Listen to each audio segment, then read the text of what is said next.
Assalamualaikum warahmatullahi wabarakatuh.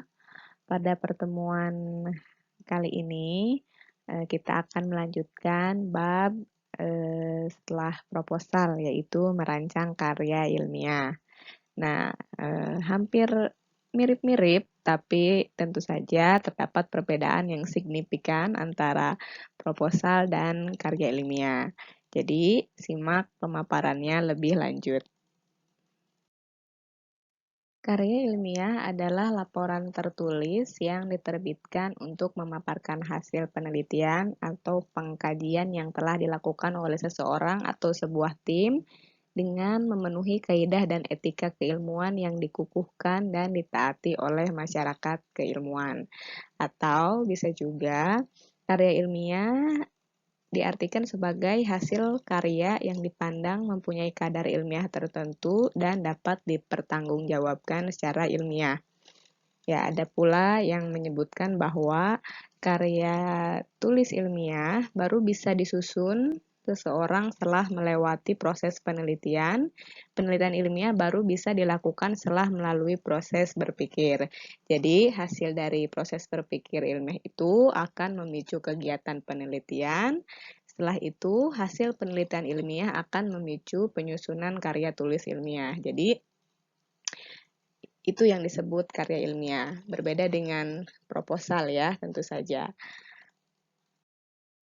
Nah, untuk lebih jelas lagi perbedaan mengenai karya ilmiah dan proposal, Ibu sebutkan garis besarnya saja ya. Karya ilmiah itu pemaparan mengenai laporan ilmiah.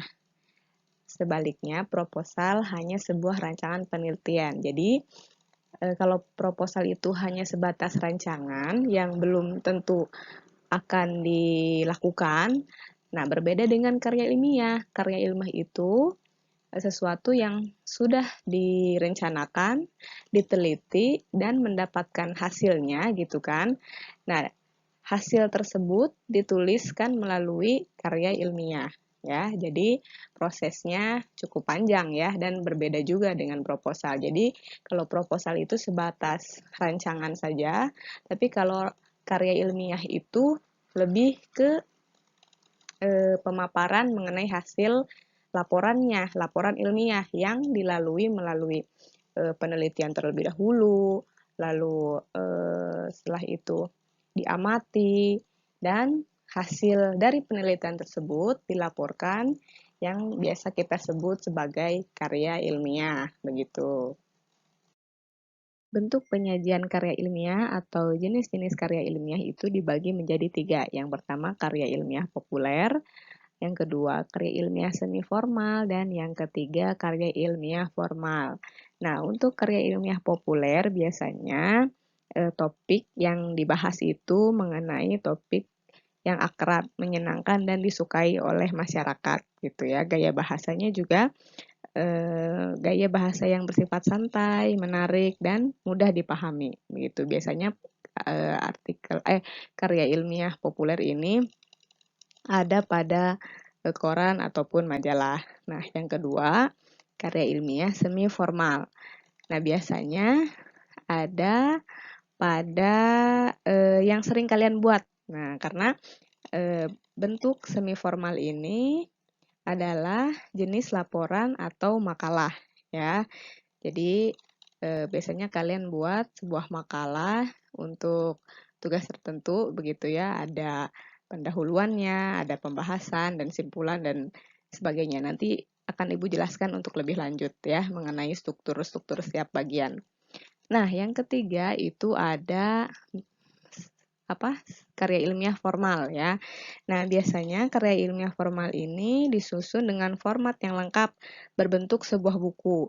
Nah, biasanya juga digunakan untuk menyampaikan skripsi, tesis, atau disertasi. Ya, biasanya karya ilmiah ini tujuannya untuk memperoleh suatu gelar ya, karena perlu bimbingan, perlu penelitian yang lebih dalam begitu dan sebagainya. Struktur karya ilmiah secara garis besar ya, gabungan dari karya ilmiah populer, seni formal, dan formal itu ada 7 ya. Yang pertama ada judul, sudah pasti ya, karya ilmiah itu harus memiliki judul supaya pembaca tahu apa yang akan dibahas begitu.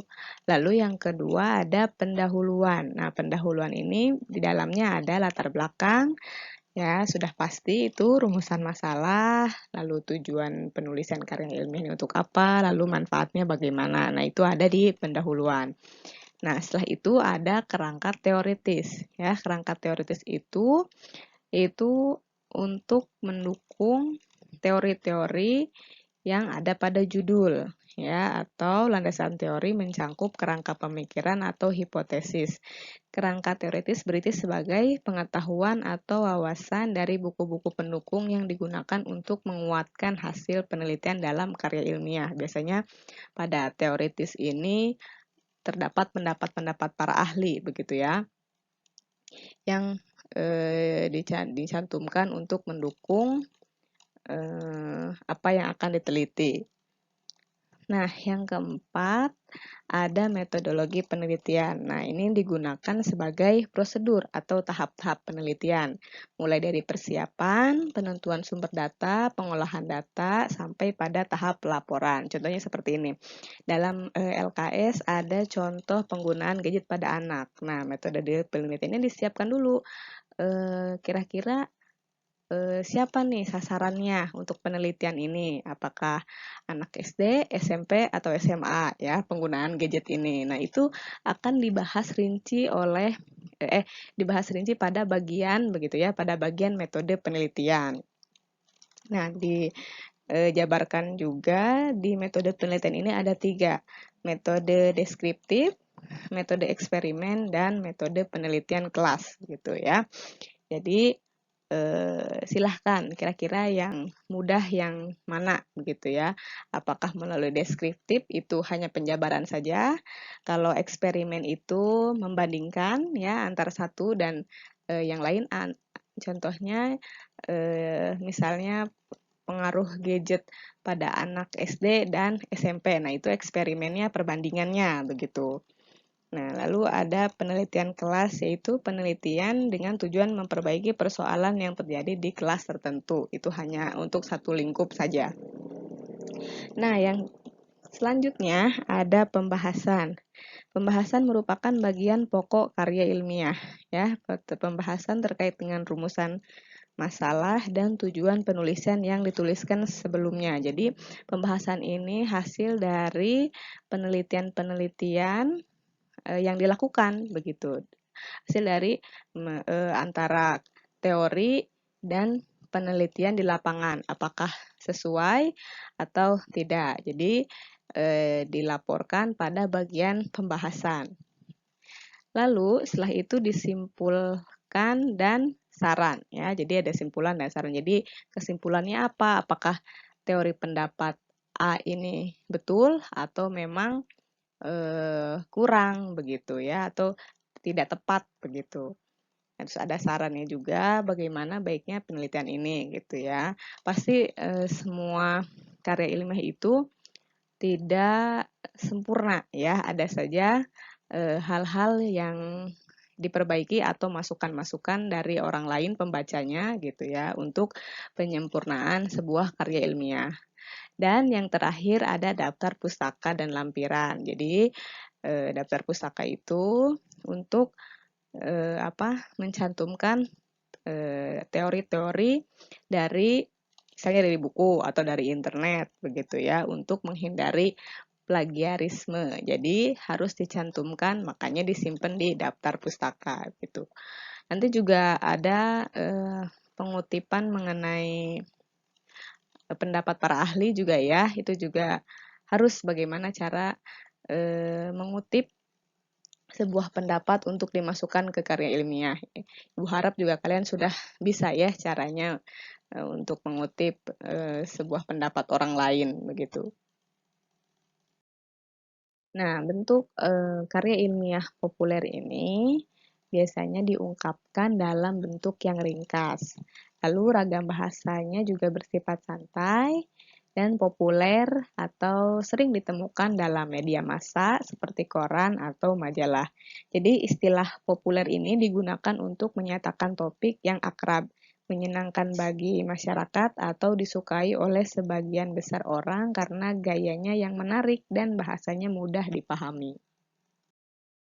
Karya ilmiah bentuk semi formal. Nah, biasanya kalian sering buat untuk tugas-tugas makalah.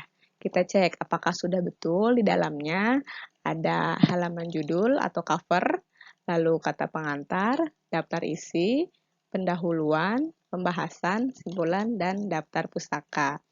Ya, ini adalah sub-sub atau apa ya disebutnya poin-poin yang harus ada di makalah gitu. Nanti Ibu akan jelaskan lebih lanjut di pertemuan yang akan datang bagaimana cara menulis sebuah karya ilmiah yang baik dan benar. Yang terakhir, karya ilmiah bentuk formal. Karya ilmiah bentuk formal disusun dengan memenuhi unsur-unsur kelengkapan akademis secara lengkap, seperti dalam skripsi, tesis, atau disertasi. Berarti untuk bentuk formal ini biasanya digunakan untuk memenuhi gelar tertentu ya, S1, S2, S3. Nah ini bentuk karya ilmiahnya sangat rumit ya, memerlukan bimbingan dengan dosen, lalu membutuhkan penelitian yang dalam, teori-teorinya yang banyak begitu. Karena tidak main-main untuk karya ilmiah bentuk formal seperti ini gitu dan dipertanggungjawabkan gitu. Nah, unsur-unsur karya ilmiah bentuk formal meliputi hal-hal sebagai berikut. Nah, yang pertama ada judul, lalu kedua tim pembimbing ya, yaitu disebutkan nanti pembimbingnya siapa saja, kata pengantar, abstrak. Nah, kalau abstrak ini adalah bagian seperti sinopsis begitu ya kalau dalam novel itu. Kalau dalam novel itu sinopsis, tapi kalau di abstrak ini terdapat pada karya ilmiah bentuk formal. Lalu selanjutnya daftar isi, bab pendahuluan, bab telaah pustaka atau kerangka teoritis, lalu ada metode penelitian, setelah itu ada pembahasan hasil penelitian, lalu ada bab kesimpulan dan rekomendasi, daftar pustaka, lampiran, dan yang terakhir riwayat hidup. Nah, dari strukturnya saja sudah berbeda ya antara semi formal dan formal. Ya, jadi ini gambaran yang harus kalian ketahui ya, mungkin suatu saat diberi kesempatan untuk bisa membuat karya ilmiah berbentuk formal ya untuk mendapatkan gelar tertentu. Amin ya.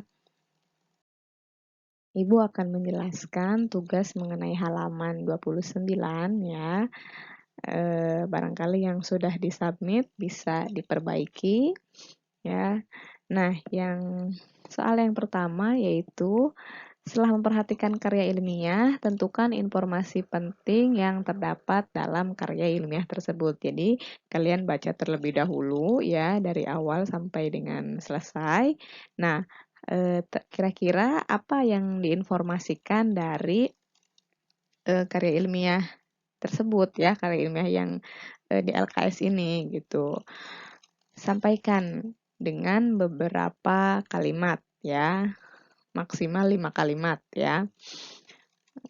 Terus temukan masalah yang dibahas dalam karya ilmiah. Nah, kalau sudah temukan masalah berarti gampang tuh, tinggal di bagian mana yang menjabarkan masalah lalu ditulislah di jawabannya begitu.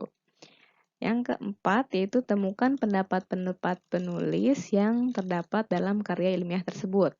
Apakah Anda sependapat dengan pendapat penulis? Nah, kemukakan tanggapan. Nah, jadi kalian carilah 3 ya, minimal itu paling sedikit karena ini banyak sekali ya tanggapan penulisnya. Ya, tuliskan 3 kalimat ya mengenai pendapat penulis. Lalu setelah itu kira-kira kalian setuju atau enggak? Misalnya saya setuju dengan pendapat penulis tersebut atau saya tidak setuju dengan pendapat penulis tersebut. Kenapa? Semuanya harus diberikan alasannya. mau setuju atau tidak begitu. Jadi tanggapan Anda itu merupakan penegasan atau penyetujuan dari pendapat-pendapat penulis ya. Contohnya, Ibu hanya memberikan contoh ya. Nah, yang pertama ada globalisasi adalah suatu proses tatanan masyarakat yang mendunia dan tidak mengenal batas wilayah. Nah, misalnya Ibu setuju dengan pendapat tersebut.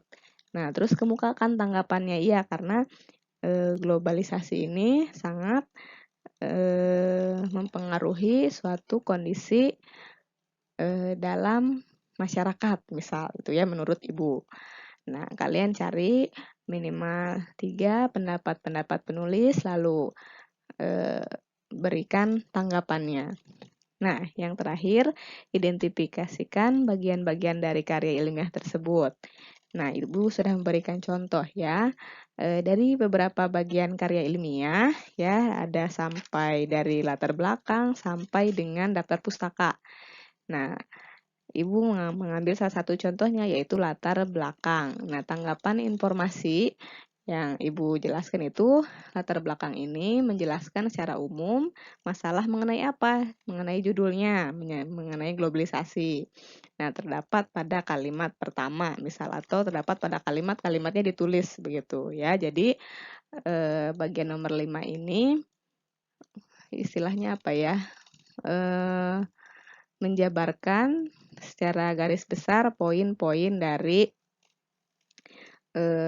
karya ilmiah tersebut begitu ya. Oke, ini sudah terlalu lama ya, sudah terlalu panjang durasinya. Jadi nanti apabila yang ingin ditanyakan, bisa ditanyakan di pertemuan yang akan datang. Tugasnya Ibu perpanjang sampai tanggal 14 ya. Segera dikerjakan atau masih yang belum paham boleh japri lewat WhatsApp. Ya, jadi jangan lupa tugasnya dikumpulkan paling lambat tanggal 14. Terima kasih, mohon maaf apabila banyak kesalahan. Wassalamualaikum warahmatullahi wabarakatuh.